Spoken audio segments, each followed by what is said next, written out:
Bismillahirrahmanirrahim. Assalamualaikum first year. How are you all? I hope you will be fine. Before starting our lecture, as usual, I want to suggest you and recommend you all to subscribe this channel which is on your screen. The number of subscription is very low right now. So इसको जो increase करें, इसको subscribe करें ताकि आपको direct access मिल सके अपने subject के लेक्चर की तरफ। Before starting today's lecture again एक और चीज़ जो मैं आपसे शेयर करना चाहूँगी कि 25 दिसंबर से आपकी छुट्टियां जो है वो स्टार्ट हो रही हैं, विंटर वेकेशन बाकायदा से स्टार्ट होंगी। तो आपकी ऑनलाइन क्लासेस का जो सिलसिला है वो कुछ अरसे तक के लिए जो है वो सस्पेंड हो जाएगा। चुनांचे ये हमारी ऑनलाइन क्लासेस का फ़िलहाल जो है वो लास्ट लेक्चर होगा। इसके साथ ही हमारा जो 5th लेक्चर है वो मुकम्मल हो जाएगा। आज हम इसका लेक्चर 2 जो है वो स्टडी करेंगे, डिस्कस करेंगे। तो ऑनलाइन क्लासेस जैसे ही इंशाल्लाह विंटर वेकेशन ख़त्म होंगी तो फिर हम लाइव क्लासेस का जो है वो हमारा सेशन स्टार्ट हो जाएगा। हम लोग ऑलरेडी वेदरिंग को स्टार्ट कर चुके हैं, हमने वेदरिंग को डिफ़ाइन कर चुके हैं कि वेदरिंग क्या है, और मैंने थोड़ा सा उसको जो है वो डिस्कस भी किया था कि वेदरिंग पर कौन से फैक्टर्स जो हैं वो इफ़ेक्ट करते हैं उसकी रेट को, कि वेदरिंग का प्रोसेस रैपिड होगा या स्लो होगा। इसको थोड़ा सा हम दोबारा से रिकॉल कर लेते हैं।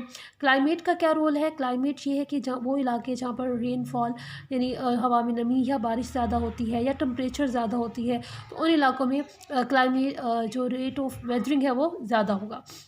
इससे रॉक कंपोजिशन का क्या असर होता है? रॉक कंपोजिशन का असर हम लोग पहले प्रीवियस लेक्चर में भी डिस्कस कर चुके हैं कि वो रॉक्स जो कि सॉफ्ट मिनरल्स पर कंसिस्ट होंगी, जिनके कंपोजिशन में सॉफ्ट जो वो मिनरल्स का ज़्यादा प्रोपोर्शन होगा, तो वो जो है वो जल्दी वेदरिंग का से इफ़ेक्ट होंगी। जबकि वो रॉक्स जो हार्ड हैं, जो जिनमें रेजिस्टेंस ज़्यादा है, तो वो वेदरिंग से जो है वो ज़रा स्लोली इफ़ेक्ट होंगी। इस तरह से वो सरफेस एरिया जो हवा या जो डायरेक्ट एक्सेस में है, हवा, पानी या सूरज के, जिसके ऊपर किसी किस्म का वेजिटेशन कवर नहीं है, किसी किस्म की नबातात नहीं है या किसी किस्म की मिट्टी का कवर नहीं है, तो वो चट्टानें जल्दी जो है वो शिकार होती हैं वेदरिंग का उन चट्टानों के मुकाबले में जिनके ऊपर किसी किस्म का वेजिटेशन यानी नबातात का कवर हो। तो ये सब फैक्टर्स हैं जो अफेक्ट करते हैं वेदरिंग के प्रोसेस को। ये बुक के अंदर नहीं है, आप इसे नोट डाउन कर लेंगे।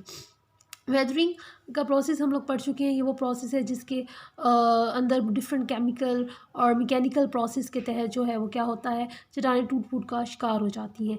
मैकेनिकल वेदरिंग यानी जो है मैकेनिकी शिकस्त तो रीक, जिसको फिज़िकल वेदरिंग भी बोलते हैं। ये is the break down of the rock into smaller pieces by physical mean, कि कुछ फ़िज़िकल चीज़ों के एक्शन की वजह से, कुछ तबाही चीज़ों के एक्शन की वजह से चट्टानों का टूट जाना जो है वो मैकेनिकल कहलाता है। ये चीज़ें क्या हो सकती हैं? आइस यानी बर्फ़ भी हो सकती है, विंड, वाटर, ग्रेविटी यानी कशिश शक्ल, ज़मीन की जो कशिश होती है, पौधे, जानवर वगैरह। उसके बाद है हमारे पास केमिकल वेदरिंग। इसमें क्या होता है, चट्टानें टूट जाती हैं किसकी वजह से? केमिकल रिएक्शंस होती हैं। हवा में मौजूद नमी चट्टानों से रिएक्शन कर लेती है, हवा में मौजूद गैसें चट्टानों के साथ रिएक्शन कर लेती हैं, केमिकल कंपोजिशन जो है वो चेंज कर देती हैं, तो वो केमिकल वेदरिंग कहलाती है। आपकी बुक के अंदर जो है वो 3 है जो है वेदरिंग के टाइप्स, फिज़िकल या मैकेनिकल वेदरिंग, केमिकल वेदरिंग और बायोलॉजिकल वेदरिंग। कुछ लोग बायोलॉजिकल वेदरिंग को जो है वो फिज़िकल या मैकेनिकल वेदरिंग में ही डालते हैं, और कुछ ग्रुप्स ना इन तीनों को अलग से ही वेदरिंग कंसिस्ट करते हैं कि फ़िज़िकल, केमिकल एंड बायोलॉजिकल। और कुछ स्कूल ऑफ थॉट जो है वो बायोलॉजिकल वेदरिंग को फ़िज़िकल या मैकेनिकल वेदरिंग के अंदर जो है वो काउंट करते हैं। अब हम इन डिटेल में पढ़ेंगे। सबसे पहले केमिकल वेदरिंग कौन सी वेदरिंग होगी?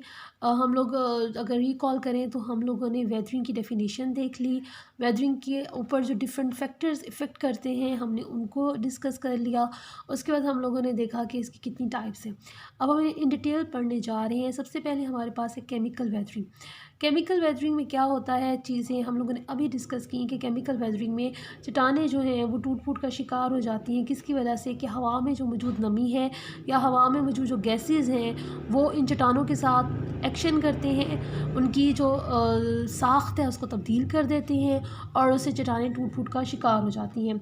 जैसे आपकी बुक के अंदर उन्होंने ऑक्सीजन की ज़िक्र की है, कार्बन डाइऑक्साइड का ज़िक्र किया है, पानी का ज़िक्र किया है। अब क्या है, चट्टानें जो है वो मुख्तलिफ़ किस्म की मादनियात से मिली होती हैं।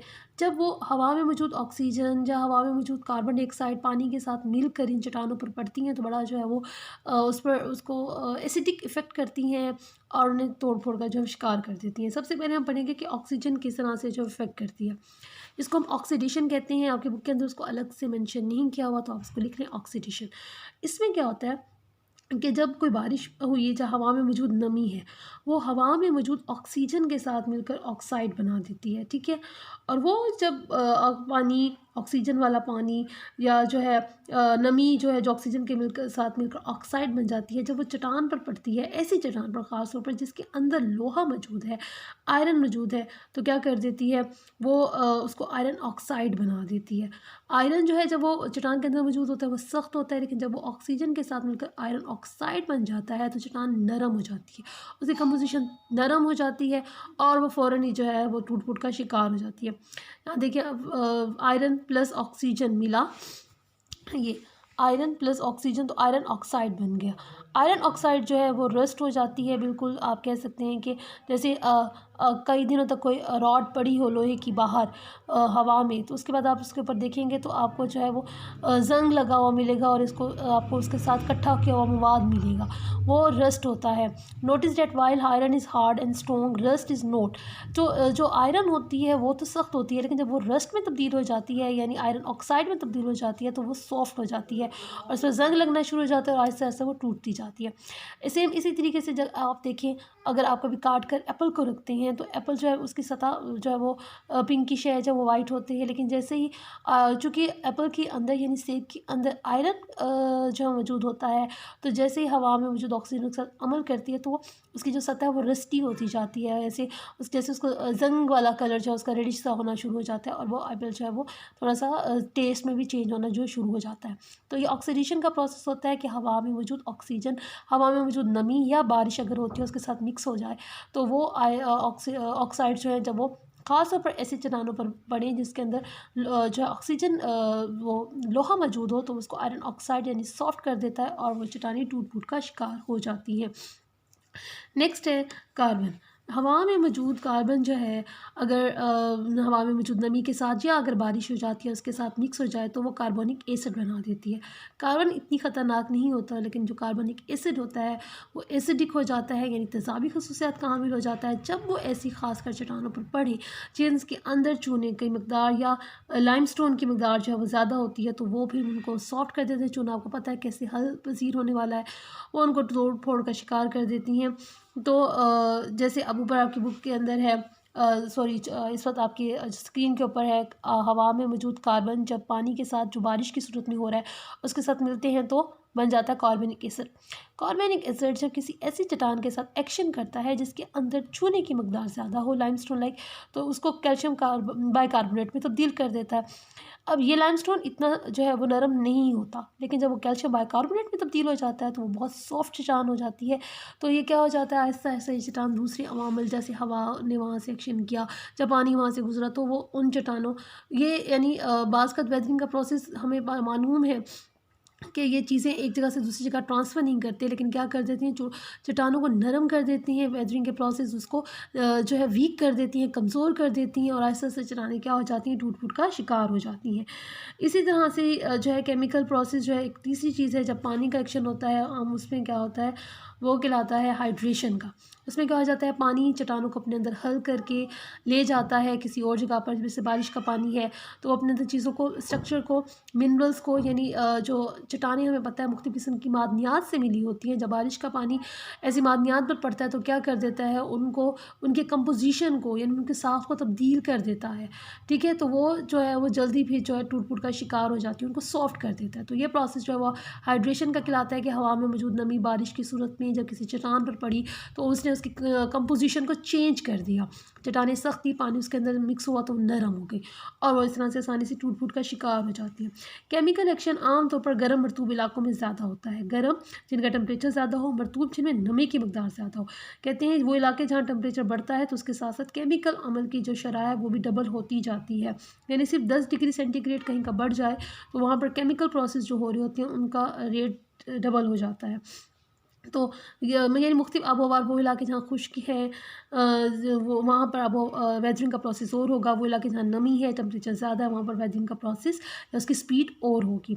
ये वजह कि सिंगापुर में जहाँ बारिश सारा साल होती है, टेम्परेचर भी ज़्यादा रहता है, वहाँ केमिकल प्रोसेस जब केमिकल वेदरिंग ज़्यादा होती है मैकेनिकल वेदरिंग के मुकाबले में। तो ये केमिकल वेदरिंग के था, इसके अंदर बुक के अंदर पॉइंट्स नहीं बने हुए, आप लोग पॉइंट्स बना लें, ऑक्सीडेशन, कार्बोनेशन और हाइड्रेशन। 3 प्रोसेस हो गए। मैंने साथ फार्मूलाज भी लिखे हैं, ये बुक्स में मौजूद नहीं है, ये फार्मूलाज भी आप नोट डाउन कर लें। उसके बाद है मैकेनिकल वेदरिंग। मैकेनिकल वेदरिंग हमने अभी पढ़ा है कि जो है वो पानी की वजह से, टेम्परेचर की वजह से, बर्फ़ की वजह से, इन सब की वजह से होती है। क्या होता है, गर्मियों में चट्टानें फैलती हैं, सर्दियों में चट्टानें सूरज की वजह से, जब गर्मियों में जो है ज़्यादा टेम्परेचर होता है तो चट्टानें फैलती हैं, सर्दियों में सिकुड़ती हैं, तो फिर क्या हो जाता है, उसकी वजह से बार बार इनके पिघलने और सिकुड़ने की वजह से, टेम्परेचर जो है वो चेंज होने की वजह से चट्टानों के जो आपस में जोड़ हैं, हल्के से सुराख हैं, वो बढ़ते जाती हैं और आहिस्ता आहिस्ता वो खुले होते जाती हैं और चट्टानें टूट कर 2 टुकड़ों में फिर आहिस्ता आहिस्ता रेज़ा रेज़ा हो जाती हैं। इसी तरह से नमी है, हवा में मौजूद नमी है, जब पानी के अंदर हवा में मौजूद नमी जो है, या आइस है या बर्फ़ है या बारिश का पानी है या हवा में मौजूद नमी जब वो चट्टानों के सुराख के अंदर पहुंचती हैं, तो वो वहाँ पर जैसे टेम्परेचर कम होता है, क्या होता है, वो उसके अंदर फ्रीज़ हो जाती हैं पानी। और जैसे टेम्परेचर सुबह हुआ, सूरज निकला, जब टेम्परेचर ज़्यादा हुआ तो पानी उसके अंदर फैल गया। अब पानी चट्टानों के अंदर बार बार फैल रहा है, बार बार सिकुड़ रहा है, तो वो क्या हो जाता है, उसकी वजह से चट्टानों के जो जोड़ हैं, जो हल्के से सुराख हैं, वो खुलना होना शुरू हो जाते हैं और फिर आहिस्ता आहिस्ता चट्टानें पहले 2 टुकड़ों में, फिर 4 टुकड़ों में और फिर आहिस्ता आहिस्ता रेज़ा रेज़ा हो जाती हैं। टेम्परेचर डिफरेंस की मैंने बात की, वही बात है, सूरज की वजह से जैसे मौसम में टेम्परेचर का डिफरेंस आता है। कुछ इलाके खासकर जैसे सहराई इलाके हैं, वहाँ दिन में टेम्परेचर और होता है, रात में टेम्परेचर माइनस में चला जाता है। तो उसकी वजह से क्या होता है कि हवा में मौजूद नमी भी है, टेम्परेचर का डिफरेंस भी है, तो चट्टानें बार बार सिकुड़ रही हैं, बार बार फैल रही हैं, तो क्या हो जाता है, चट्टानें टूट फूट का शिकार हो जाती हैं।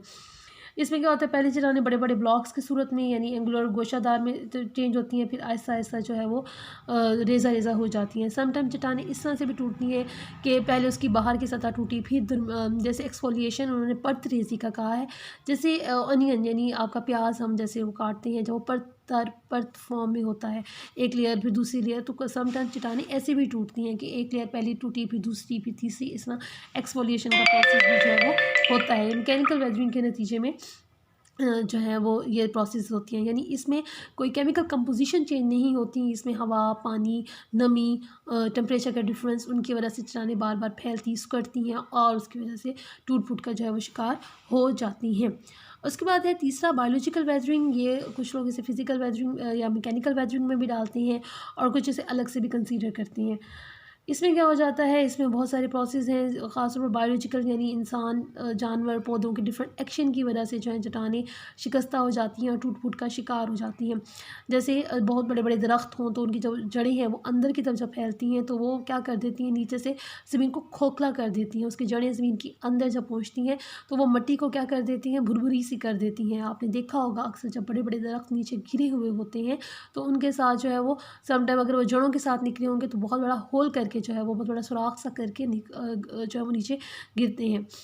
इस तरह अक्सर जो रूट्स हैं, जो अक्सर पौधों की जड़ें हैं, वो क्या करती हैं, वो ज़मीन के अंदर डिफरेंट किस्म के एसिड्स बनाती हैं। वो एसिड्स क्या करते हैं, जो नीचे कोई रॉक्स आती हैं, जो चट्टानें आती हैं, उनको तोड़ फोड़ देती हैं या उनको नरम कर देती हैं। इस तरह से जब ट्री गिरते हैं तो वो भी मिट्टी को उखाड़ कर ले जाते हैं। ऐसे एनिमल्स जो ज़मीन के अंदर बिल बनाकर रहते हैं, कीड़े मकोड़े हैं, आपने देखा है कि बड़ी बड़ी ये स्ट्रॉन्ग किस्म की जो है वो घर में टाइल्स वगैरह भी लगी हों तो भी जो है ये जो आंट्स हैं यानी जो चूंटियाँ हैं, ये क्या कर देती हैं, सुराख कर देती हैं। इसी तरह से जो सांप हैं, रेंगने वाले जानवर हैं, वो क्या करती हैं, वो बिल बना कर रहते हैं, तो वो क्या करती हैं, उनके जो चीज़ें हैं यानी इनका खोदना मिट्टी का, वो वहाँ पर उसको क्या कर देते हैं, अंदरूनी तौर पर, ऊपर से तो आपको लेयर मिट्टी की सही लग रही होती है लेकिन अंदरूनी तौर पर अंदर से वो जो हिस्सा होता है वो भुरभुरा सा हो चुका होता है। इंसान क्या कर रहा है, इंसान डिफरेंट किस्म की ज़मीन के ऊपर जब कंस्ट्रक्शन कर रहा है या माइनिंग कर रहा है यानी मादनियात निकाल रहा है या वो खेती बाड़ी भी कर रहा है तो वो ज़मीन को नरम कर रहा है। जब वो नरम कर रहा है तो वो डिफरेंट एजेंसीज़ के लिए जो है वो ज़मीन, जब वो इलाका जो है वो एक ओपन हो जाता है कि वहाँ पर वो आराम से एरोजन या वेदरिंग का प्रोसेस कर सके। तो ये सारे वो फिनोमेनाज हैं जिसके नतीजे में वेदरिंग का अमल होता है। वेदरिंग की डिफ़ाइन किया हम लोगों ने और उसके तीनों टाइप फ़िज़िकल और मैकेनिकल या फ़िज़िकल या मैकेनिकल, केमिकल और बायोलॉजिकल वेदरिंग को देखा। उम्मीद आपको समझ में आई होगी। अपना ख़्याल कीजिएगा। Thank you. Take care. अल्लाह हाफ़िज़।